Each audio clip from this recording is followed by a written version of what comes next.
dari mindset pedagang ke mindset pebisnis, dan insya Allah ini akan dilanjutkan lagi sama Mas Metriko. Alhamdulillah beliau masih mau meluangkan waktu untuk kita semua. Jadi saya harap teman-teman maksimalin. Cuman saya pengen ini ya teman-teman, metode diskusinya ini kalau bisa kalian interaktif aja guys. Karena jarang-jarang nih kalian bisa diskusi langsung sama Mas Metriko kan. Apalagi yang belum pernah konsul sama Mas Metriko ya. Saran saya perbanyak nanya gitu. Nanya aja ya apa yang kalian bingung dari apa yang dijelasin sama Mas Metriko, insya Allah nanti bakal dilurusin gitu. Supaya kalian makin paham. Jadi jangan kebingungan-kebingungan yang kalian dengarkan dari Mas Metriko, kalian pendam diam-diam gitu. Saran saya tanyakan supaya clear. Apalagi misalkan kalian mau, Mas kalau misalkan diterapkan sama nis saya yang tentang kayak gini, itu gimana ya? Saya yakin Mas Metriko bakal sangat bisa untuk memberikan kalian jawaban yang paling tepat gitu ya. Jadi saran saya, jangan malu bertanya. Kayak gitu ya. Oke, mungkin Mas Metriko, saya serahkan balik lagi ke Mas Metriko. Silakan Mas. Siap, siap, siap, siap. Terima kasih banyak, Bung Furkon. Selamat malam, teman-teman semuanya. Sehat-sehat semuanya ya. Alhamdulillah saya Mas. Alhamdulillah Alhamdulillah. semua sehat. Ya. Nah, malam ini kita bakal lanjut dari sesi yang apa? Hari apa ya kemarin ya? Hari Selasa, Mas. Ini. Selasa Kamis, Hari Selasa Selasa ya, Sabtu hari kalau Selasa. masterclass. Ya, Hari Selasa jadwalnya ya. Selasa Sabtu. Oke, Selasa. Mm-mm.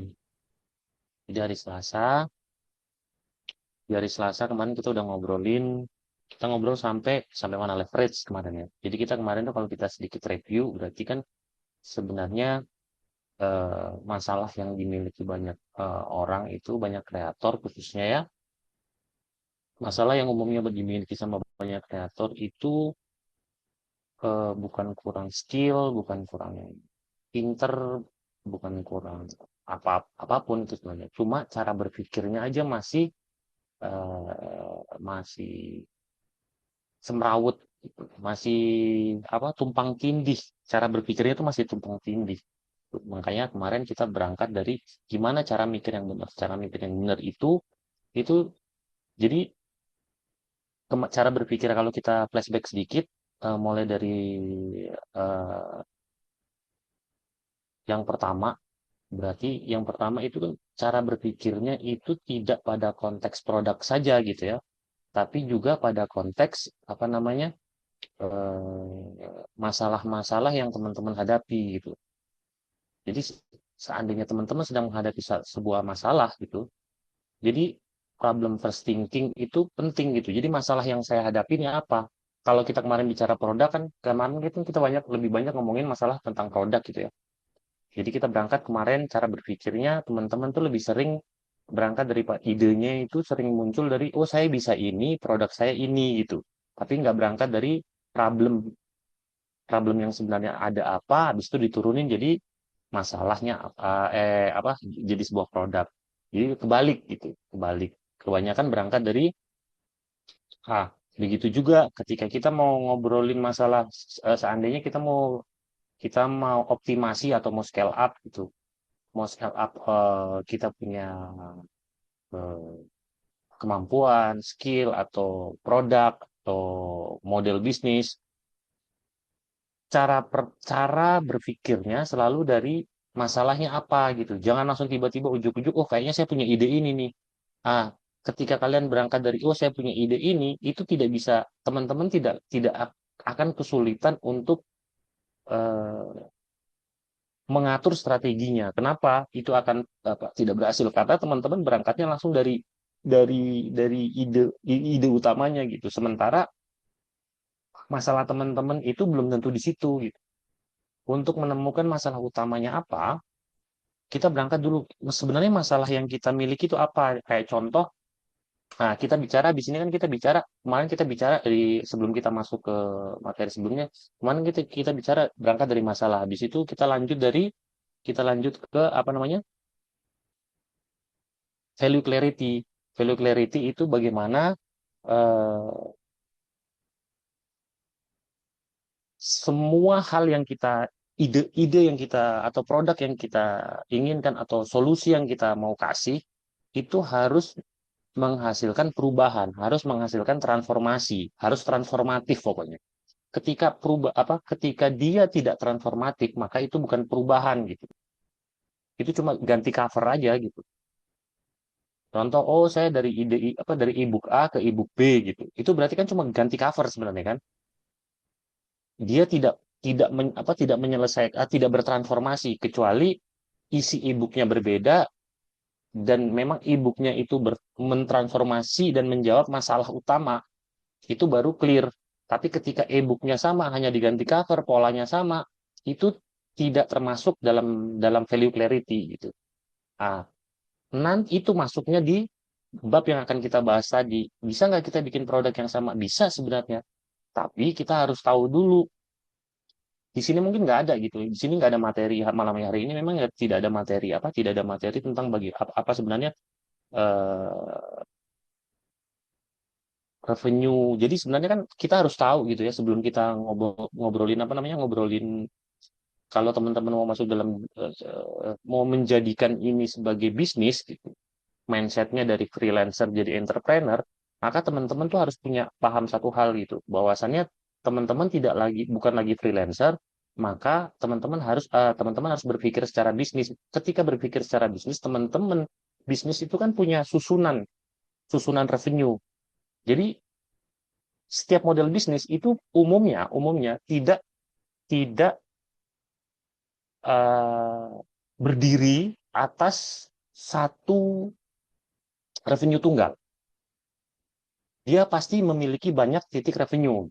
Sama dengan apakah yang teman-teman kreator sekarang lakukan sama sebenarnya.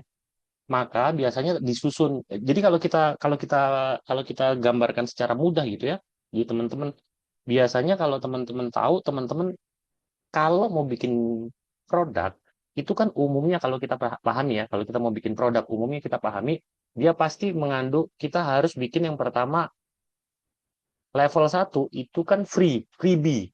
Kalau bahasanya teman-teman mungkin apa? Lead magnet ya. Lead magnet tuh. Habis itu di level 2 itu yang barrier to entry-nya rendah.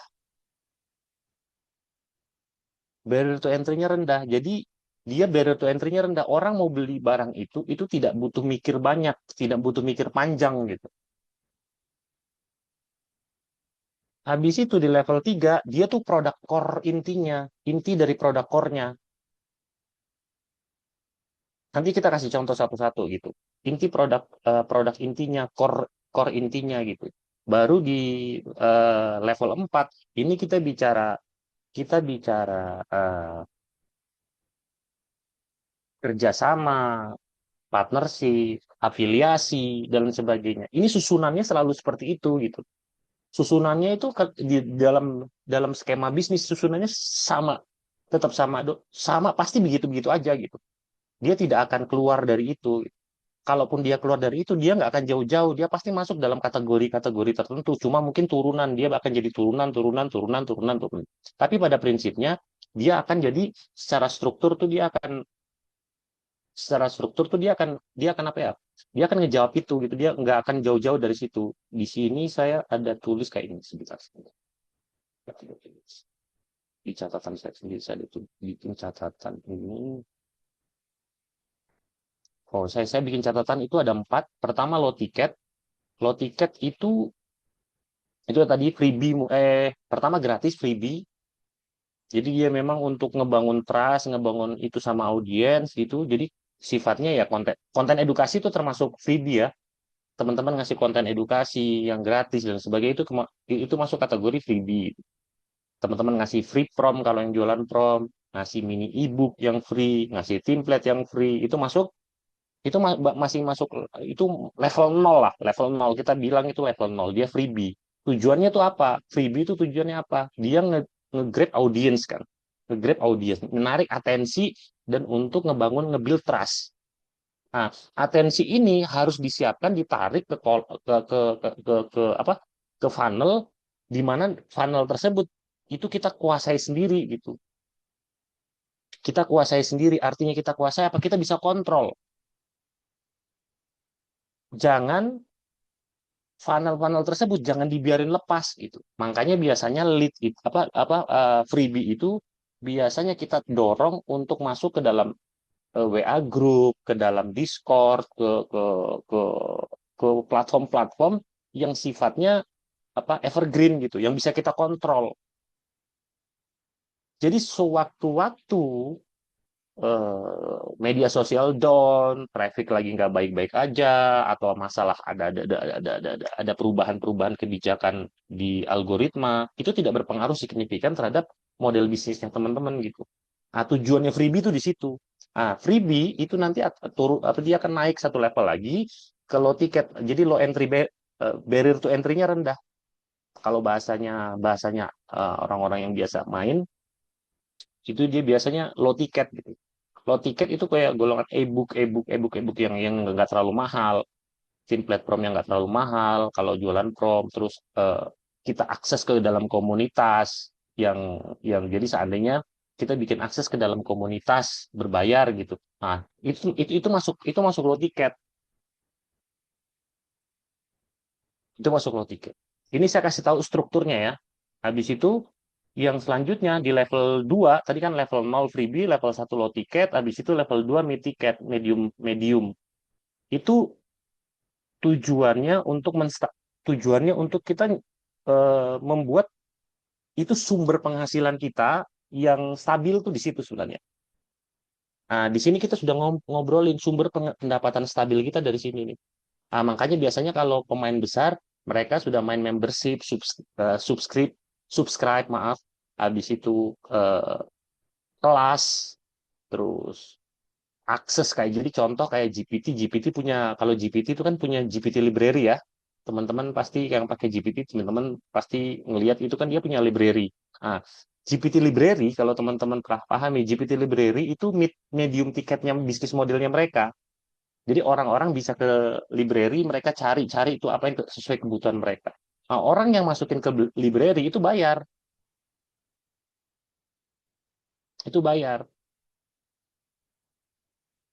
Jadi dia dapat pendapatan, yang pendapatan itu tanpa dia tuh nggak ngelakuin apa-apa gitu, tapi dia akan mendapatkan pendapatan yang even dia nggak ngapa-ngapain, itu pendapatan itu akan jalan terus, akan muter terus.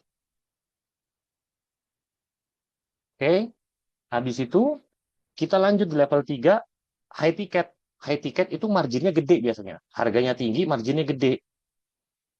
Konsul, one and one, kalau bahasa saya done for you mungkin teman-teman nggak terlalu relate kalau done for you itu jadi biasanya kita jadi kalau teman-teman yang apa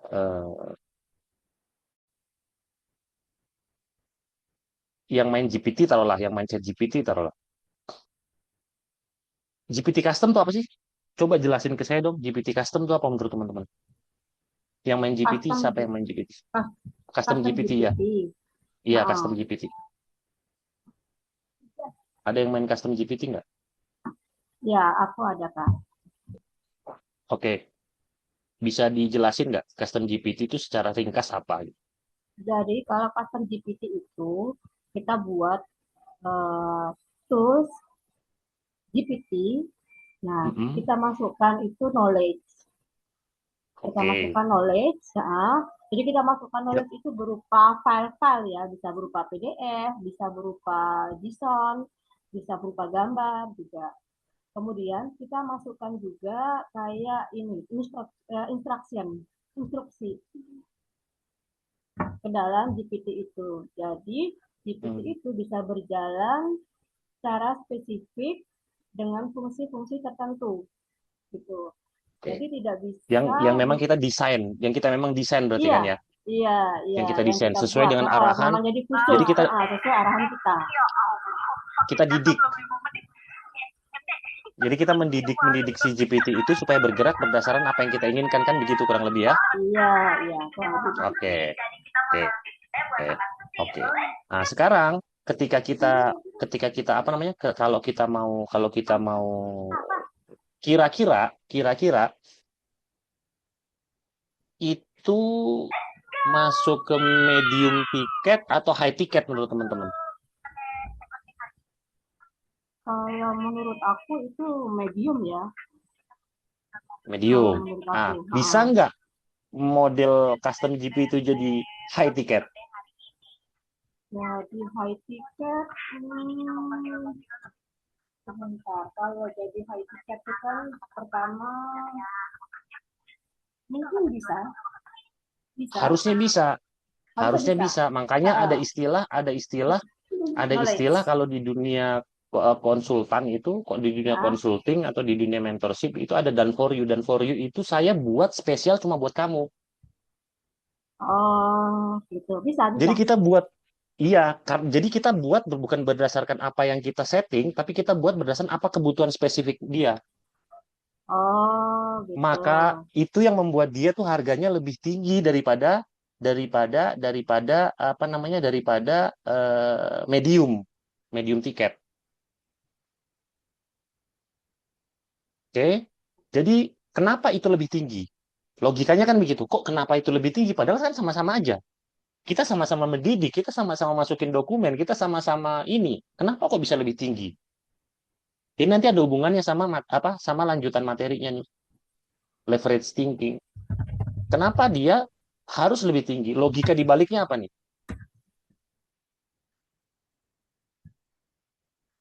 Ada yang bisa jawab? Karena disesuaikan dengan kebutuhan dan problemnya.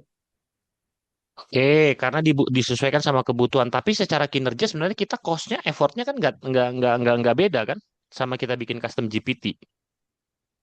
Iya. Jadi kita hanya main di persepsinya, kita main di persepsi. Oke, itu masuk. Kita main di persepsinya kan audien atau customer bahwasannya itu apa namanya itu premium nih, itu masuk. Tapi ada logikanya ketika kita bicara leverage seeking, logikanya adalah karena waktu kita keambil. Paham cara berpikirnya nggak? Jadi gini, kalau kita masuk, mungkin Kanisa bisa masuk ke slide mungkin ya. Bentar, bentar.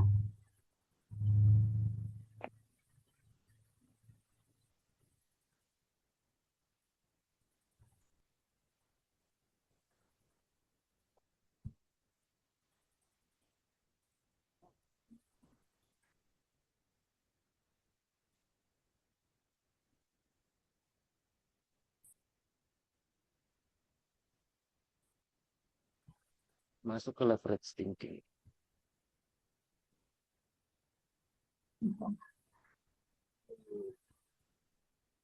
Ini kenapa nggak mau klik? Nah, leverage ya. Iya, Ini oke. Nah, hubungannya sama ini nih, hubungannya sama leverage thinking.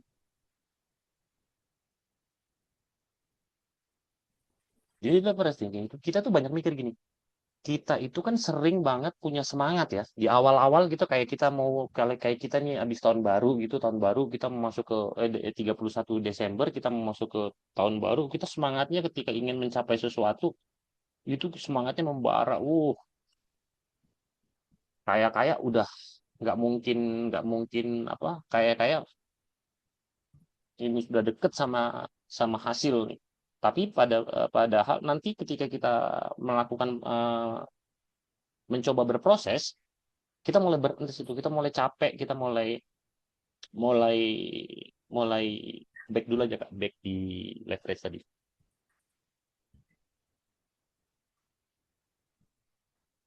Kita mulai kelelahan, kita mulai capek gitu. Karena model bisnisnya linear. Maksudnya linear apa?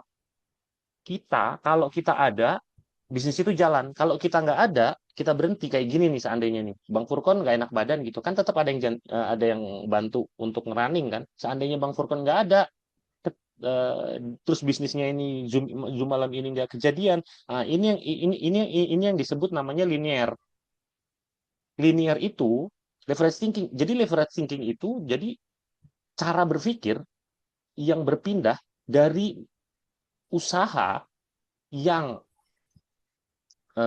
beralih dari usaha yang linear menuju ke sistem yang dapat menghasilkan dampak berlipat-lipat gitu. Jadi kalau usaha kita masih sangat bergantung sama kita,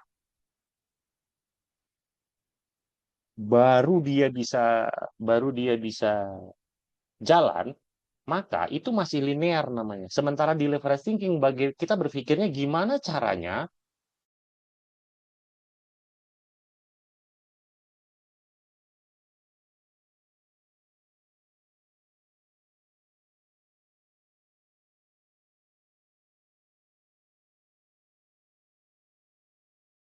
istilahnya apa ya?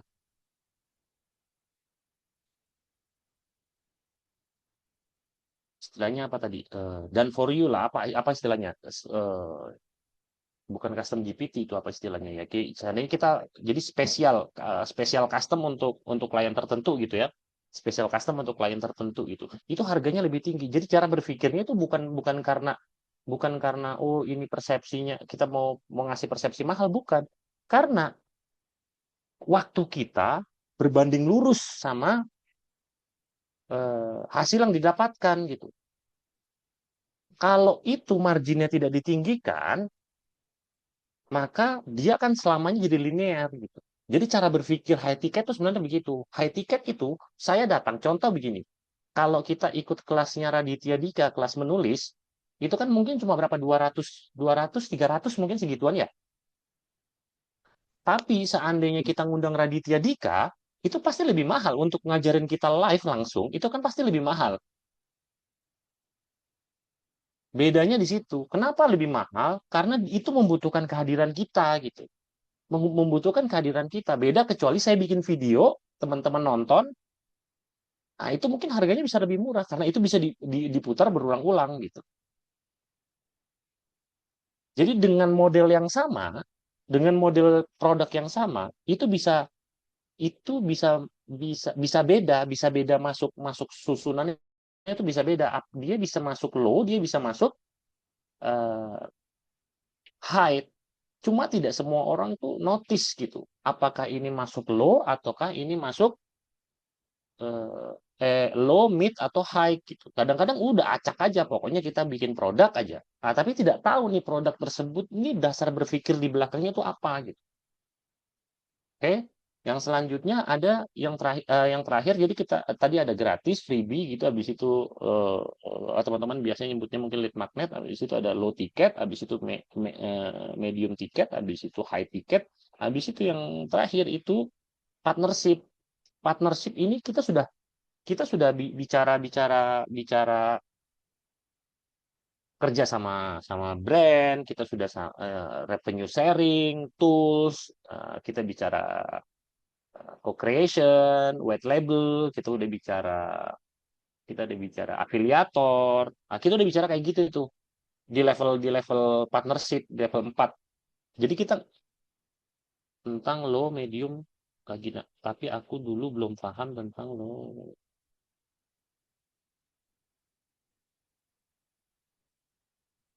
Iya, jadi ingat Kak, aku dulu pernah ada permintaan juga.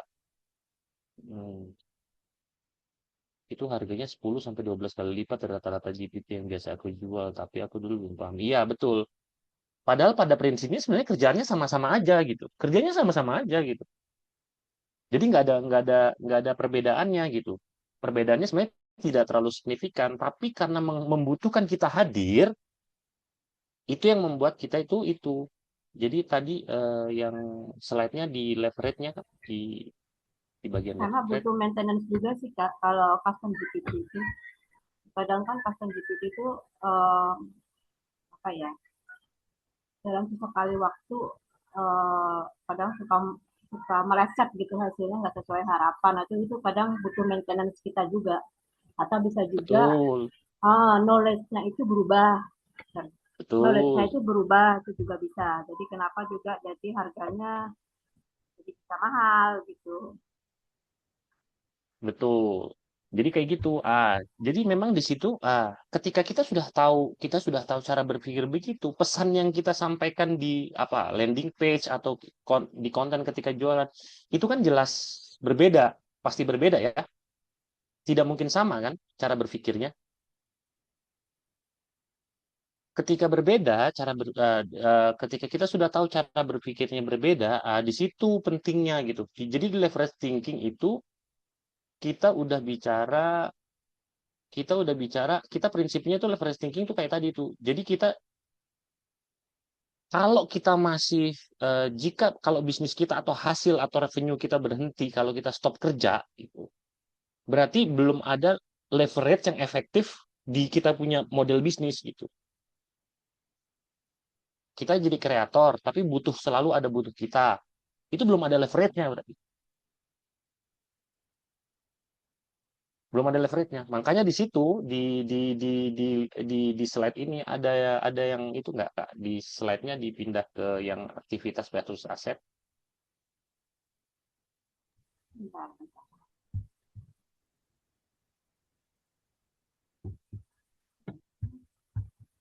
Bentar, Kak, aku stop dulu.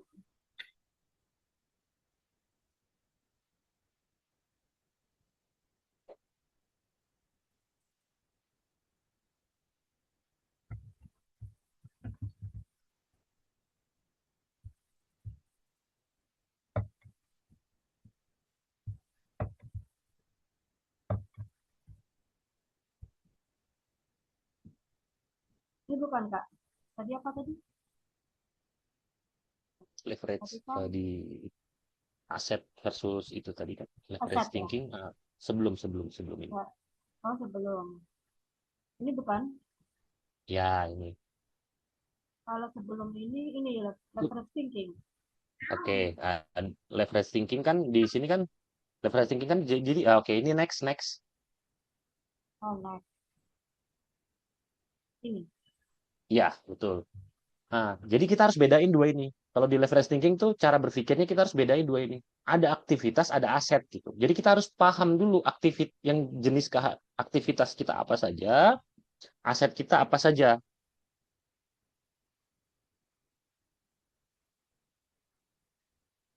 Jadi dari situ kita tuh bisa tahu tuh. Jadi aktivitas itu segala tindakan yang butuh kita itu butuh energi kita secara terus-menerus.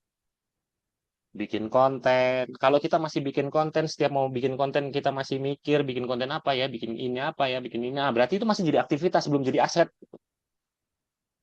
Sementara kita selalu dengar tuh konten tuh aset digital gitu. Tapi ke cara berpikirnya aset itu kalau dalam akuntansi yang dikatakan aset itu kan aset itu beda sama liability ya. Kalau dalam akuntansi ada beban, ada aset gitu. Aset itu segala sesuatu yang bisa mengenerate keuntungan gitu. Nah, dalam konteks ini, dalam konteks membuat konten, ketika teman-teman masih membuat konten dan itu masih menjadi beban, masih menjadi, aduh, hari ini mau bikin konten apa ya? Nah, itu berarti itu masih jadi aktivitas gitu. Nah, kalau itu masih jadi aktivitas, kita harus bertanya gitu. Aktivitas ini bagaimana ya aktivitas ini bisa dipakai, kita bisa buat aktivitas ini dipakai berulang-ulang gitu. Jadi kita kerjakan satu kali, tapi makanya akhirnya sama orang-orang itu Bang Purkon sama teman-teman mentor itu biasanya buat namanya kalian kalender konten atau apa konten biasanya, bang konten atau apa konten lah itu biasanya ya. Nah, tapi kalau dalam konteks saya biasanya saya praktekkan adalah contoh kita bikin satu topik gitu. Kita bikin satu topik. Buatlah satu topik. Ketika kita bikin satu topik gitu, kita udah tahu. Jadi yang kita pegang tuh apa sih pilarnya? Yang teman-teman pegang tuh pilarnya. Kalau konten tuh teman-teman pegang tuh pilarnya. Turunan dari konten pilar itu, jadi pilarnya secara edukasi gitu ya. Oke. Jadi yang harus teman-teman pikirkan, teman-teman tidak usah mikir terlalu jauh. Jadi contoh 1 minggu gitu. Teman-teman bikin 1 minggu punya yang udah siap di post untuk minggu depan atau 2 minggu kemudian. Ambil aja 2 topik. Taruhlah kita bikin taruhlah ini ya, kita bikin taruhlah materi ini gitu. Kita bikin taruhlah materi tentang uh,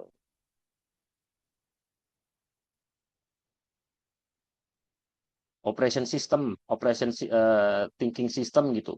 Di situ kan sebenarnya kita sudah bisa mikir gitu. Oh, konten seandainya minggu depan saya mau konten tentang operation first thinking, itu kan kalau seandainya saya bikin konten topiknya teman-teman kan biasanya itu kita selalu pingin kelihatan hebat, akhirnya kita jelasin semua topiknya itu kita jelasin semua tuh sampai konteks-konteksnya. Nah, sebenarnya seandainya kita mau cerdas gitu, seandainya kita mau berpikir cerdas, berpikir leverage, ya sudah kita kan sudah punya edukasi. Hari Minggu ini kita mau bikin konten masalah konten edukasi. Berarti kita poin edukasi itu seandainya satu pembahasan ini operation system thinking itu subbabnya apa saja. Dari subbab itu jadikan turunan-turunan konten masing-masing gitu.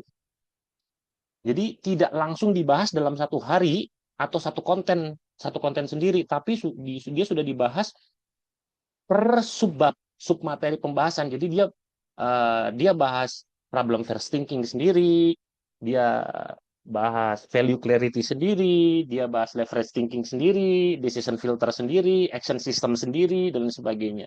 Dan itu berurutan gitu. Jadi kita nggak buat hari ini kita mau ngonten, terus hari ini kita mikir, hari ini kita riset, atau malam kita riset buat besok diposting. Jangan kayak gitu. Itu berarti itu masih aktivitas gitu. Dan aktivitas itulah yang sebenarnya buat kita tuh capek. Sama-sama bikin aktivitas, kenapa kita tidak patok saja topiknya, ya? Topik itu yang kita turunin gitu. Pertanyaannya gini, aduh Kak, tapi kadang-kadang kita susah Kak bikin narasi kontennya, bikin copywritingnya, bikin storytellingnya dan lain sebagainya. Tidak susah kalau teman-teman tidak susah sebenarnya kalau teman-teman, ya susah, memang susah. Gini. Susah kalau teman-teman memang tidak belajar tekniknya, ya.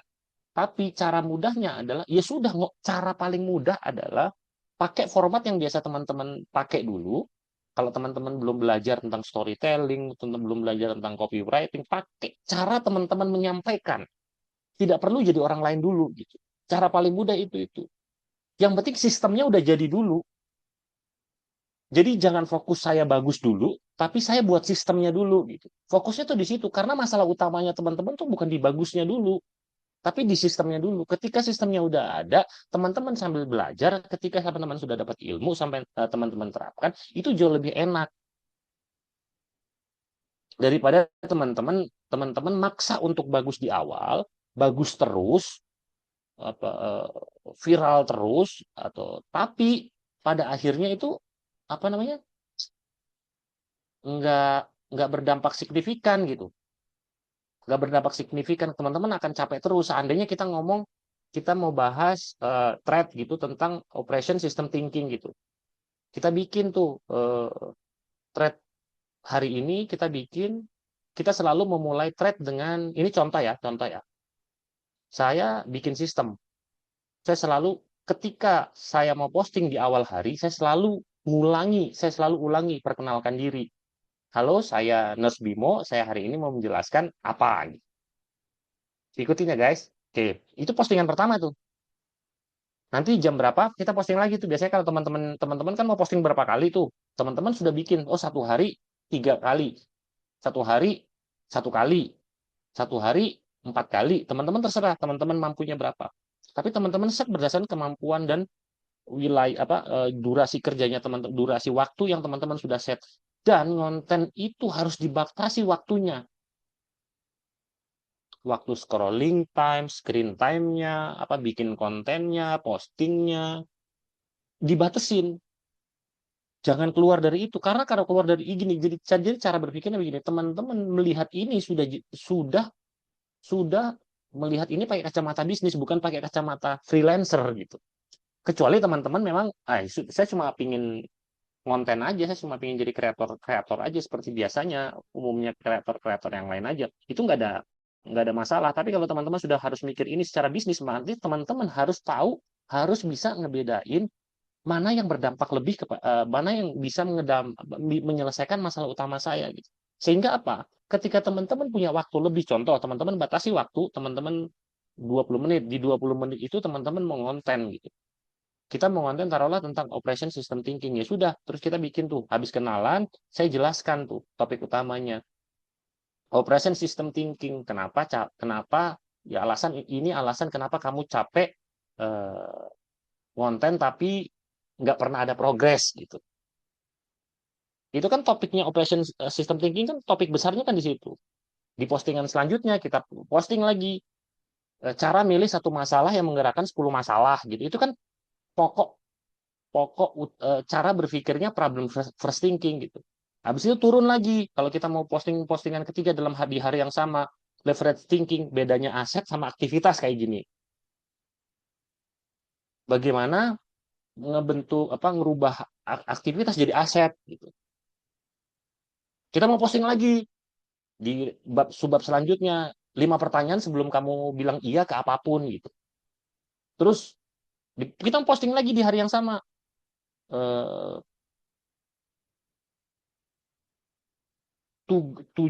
tugas 7 hari, tugas mudah selama 7 hari yang bikin kamu makin produktif, taruhlah kayak gitu.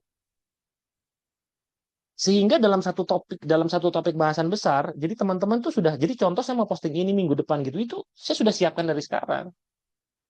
Tidak perlu teman-teman nanti sudah mau posting, sudah mau dekat-dekat waktu baru teman-teman bingung aduh, sama yang lain-lain. Kalau memang kita rasa kita belum kuat secara copywriting, storytelling, pakai bahasa sendiri.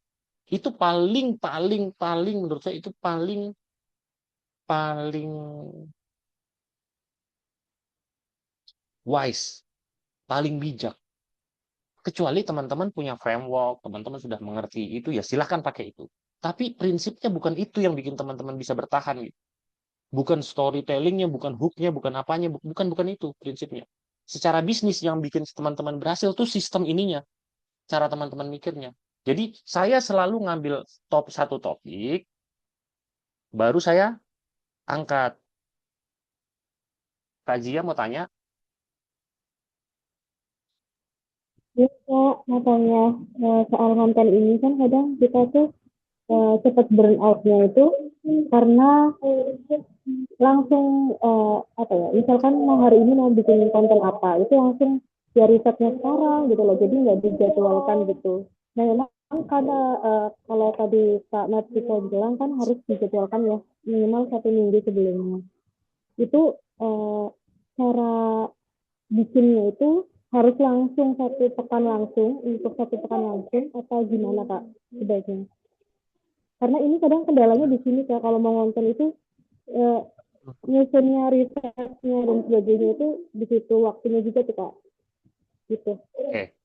Jadi kalau bisa next Kak, ini Kak Nisa bisa di next slide-nya.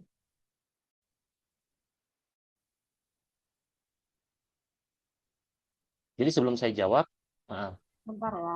kita sebelum kita jawab, ini kan leverage ini kan ada beberapa pertanyaan yang nanti kemudian, nah ini.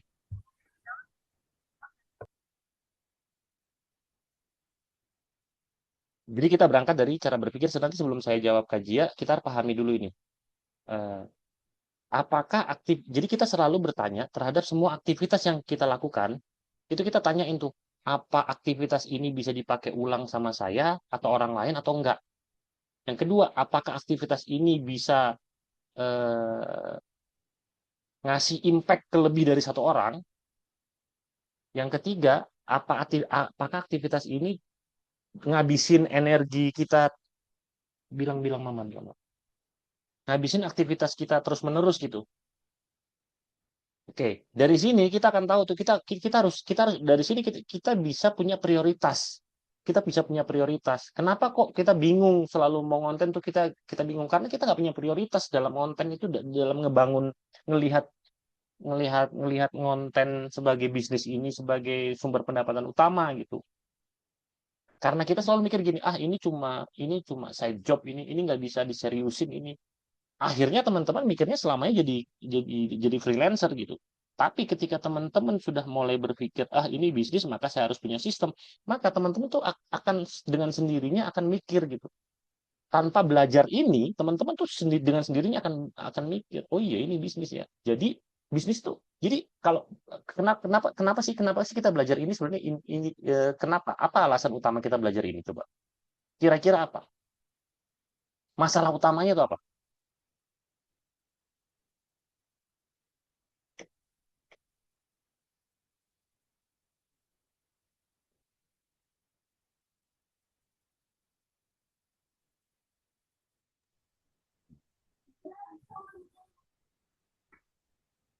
Silakan teman-teman. Ada mau menjawab. Manage waktu nih, Apa? Kak Tintin, jawabannya. Masalah Betul. utamanya manage waktu. Masalah utama dari semua ini adalah waktu. Kenapa waktu? Ini yang nggak semua orang sadar gitu, nggak semua orang pahami gitu. Waktu itu satu-satunya sumber daya, resources yang kita nggak bisa kita ulang gitu, yang sangat terbatas, limited gitu. Jadi kalau kita cuma punya 8 jam dalam satu hari, terus kita nggak manage ini dengan baik, untuk mengenerate revenue, untuk melakukan aktivitas sosial, untuk melakukan itu yang bikin burnout. Maka kita harus cari cara. Ketika saya bilang, oh saya mau jawab punyanya Kajia dulu ya. Oh kita mau bikin konten itu begini, begini, begini. Tidak bisa, saya bilang. Tidak bisa. Kenapa tidak bisa? Pertama, pola kehidupan Kak Zia sama pola kehidupan saya berbeda. Betul ya? Ketika saya jawab pakai framework saya, tidak relate sama kehidupannya Kak Jia gitu. Walaupun banyak tuh di luaran sana ada tuh cara efektivitas kerja itu apa macam-macam kita cara ada yang ngajarin pakai hmm, Kaizen, ada yang ngajarin pakai macam-macam. Tapi saya tidak 100% sepakat sama mereka. Karena variabel yang dibaca, variabel utama yang dibaca itu beda-beda. Nah, satu-satunya variabel yang bisa kita pakai, saya sarankan ke teman-teman, kalau kita belajar eh, diagram untuk ngambil keputusan, itu kan ada 4 diagram ya. Ada penting tidak mendesak, tidak penting tidak mendesak, tidak penting mendesak, terus tidak penting mendesak, tidak penting tapi tidak mendesak, sama penting dan mendesak. Oke? Nah, selalu ketika kita ada dalam 4 variabel ini, maka selalu yang kita pikirin itu yang mendesaknya dulu, yang kita lihat mendesaknya dulu. Kenapa mendesaknya dulu? Karena mendesak itu variabel berhubungan sama waktu. Contoh, saya mau meeting sama klien yang nilainya 400 juta. 15 menit lagi mulai, orangnya sudah datang. Meeting harus dimulai. Bener nggak? Penting banget kan ini? Penting ya? Penting. Oke. Tapi mohon maaf, perut saya nggak enak. Saya ke belakang. Mana yang saya pentingin? Ke kamar mandi dulu, Harus ke Kak. kamar mandi. Betul. Jadi kita melihatnya tuh kayak gitu. Ini contoh sederhananya tuh kayak gitu. Segala sesuatu yang variabelnya itu segala sesuatu yang hubungannya sama waktu itu harus kita prioritaskan gitu. Jadi kalau kita tadi lihat ke variabel variabel pertama, kalau kita bagi 4 begitu, di bawah ini ada sudah tidak penting, tidak mendesak, itu buang. Semua kegiatan yang nggak penting sama nggak mendesak, buang. Di atasnya adalah kegiatan yang tidak penting tapi mendesak. Nah, ketika teman-teman dihadapkan sama 2 pilihan. Satu, penting tidak mendesak.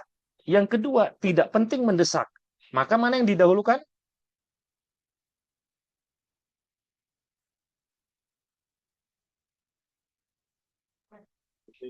Mana yang didahulukan? Tidak penting, tapi mendesak yang didahulukan. Nah, sekarang kita ukur. Kita bikin konten. Masalahnya adalah kita bikin konten. Kita burn out, kita capek gitu kan. Kita burn out, kita capek. Apa namanya? Eh, yang bikin kita burn out, yang bikin kita capek apa? Oh, yang bikin kita burn out, yang bikin kita capek adalah karena kita bikinnya hari itu. Gitu kan? Oke, kita lihat dia penting apa nggak bikin konten. Penting, karena kalau nggak bikin konten, menurut teman-teman ya, saya nggak boleh pakai cara berpikir saya.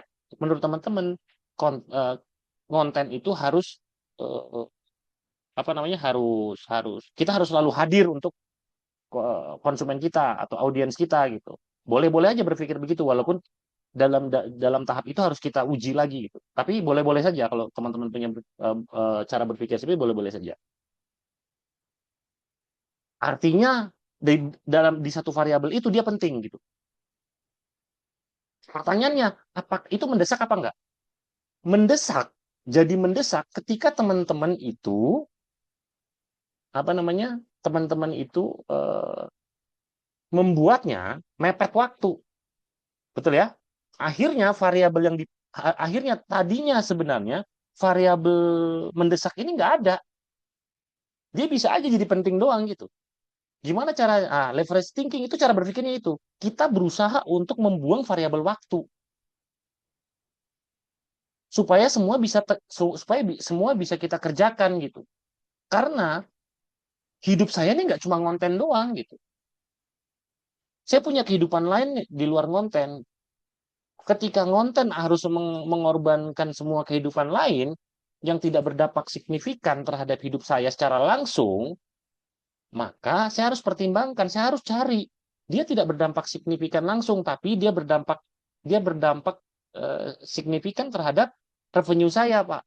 Oh iya, kalau gitu tetap harus ditata supaya si ngonten ini tidak mengganggu kehidupan kita secara utuh, tapi tetap bisa mendatangkan revenue untuk kita. Berarti caranya kita sudah setting sejauh-jauh hari, bagaimana caranya? Caranya ya riset jauh-jauh hari gitu. Jauh-jauh hari kita riset, taruhlah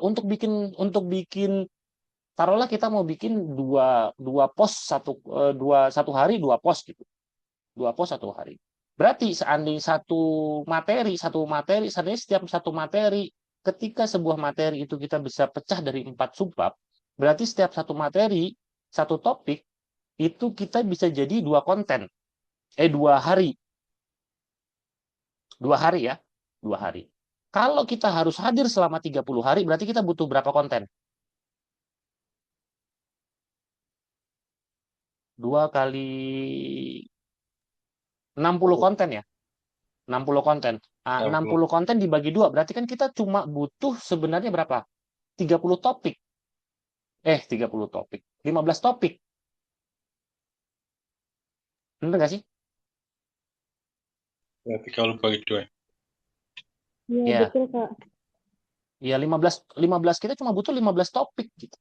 Sekarang satu hari gitu, contoh, hari Minggu atau hari free teman-teman fokus nyari topik, 15 topik. Habis itu setiap 15 topik itu hari besoknya teman-teman pecah. Masing-masing topik jadi dua.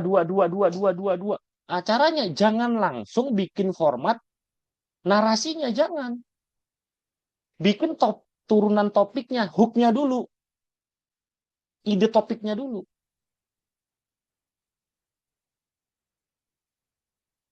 Jadi bikin hooknya topiknya dulu atau ngerumusin 2-3 paragraf awal dulu.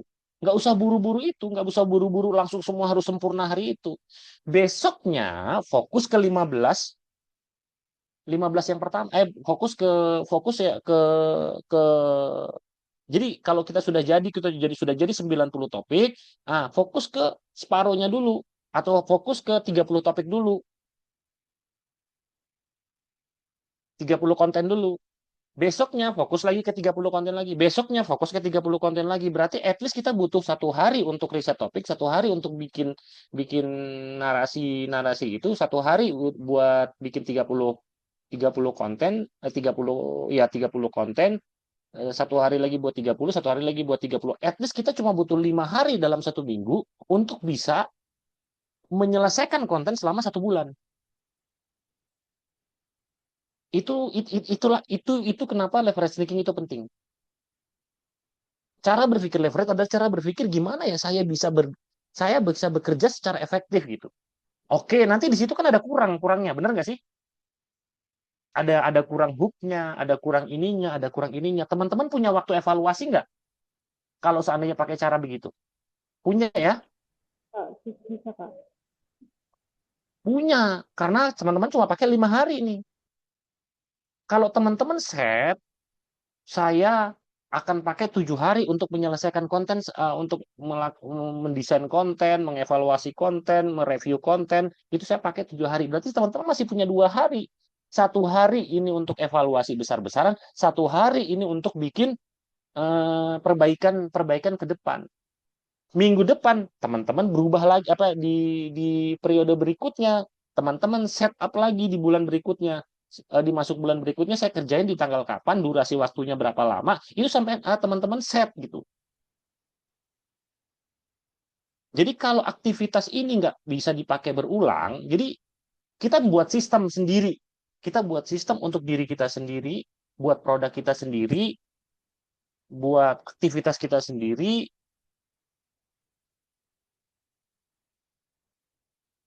Siap, Kak. Supaya kita itu punya cara berpikir, supaya kita tuh punya sistem berpikir yang benar gitu. Oke, saya coba jawab dulu. Bikinnya